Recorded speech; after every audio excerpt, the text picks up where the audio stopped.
try our Hello Bloom Gleam. So, milky flavor, avocado flavor. So, ayan. Or yung dito, hydrolyzed marine collagen, fiber meal, tsaka good for digestion and cleans. At actually, yan isa sa pinaka-nagustuhan ko dito ay may tatak na halal. Ayan po. Ayan. So, ayun. Maglalagay tayo. Ito yung isang sachet.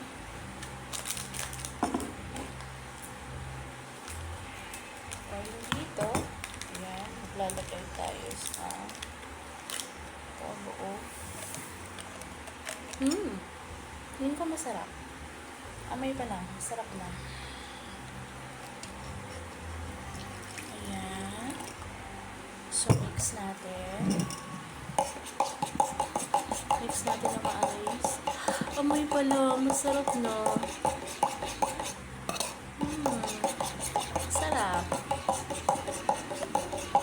So, habang i-mix natin to, nakalagay dito na ganda siya for keto-friendly. And then, may stevia sweetener. Sa isang box po pala ay may 10 sachet. So, each sachet ay 18 grams. Ayan. Actually, may nakalagay din po sa gilid kung paano i-prepare. Ayan po yung preparation instruction. And then, nutrition facts. Saturated calories, 25. Saturated fat, 0. Sodium, cholesterol. Anyway. Precaution. May nakalagay po dito na precaution. Pag-isahin nyo lang yan. Ayan. Naka-state po dito, always consult a physician if you are pregnant, lactating, or have a history of medical histories before using this product po. So, keep away.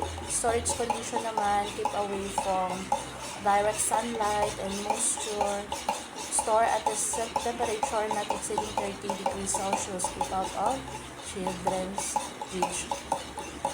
Ingredients: avocado fruit extract, almond milk, ayan. Anyway, pag nabili niyo po itong product na ito, nandiyan naman lahat. So, ayun. Sana ay nagustuhan ko yung lasa.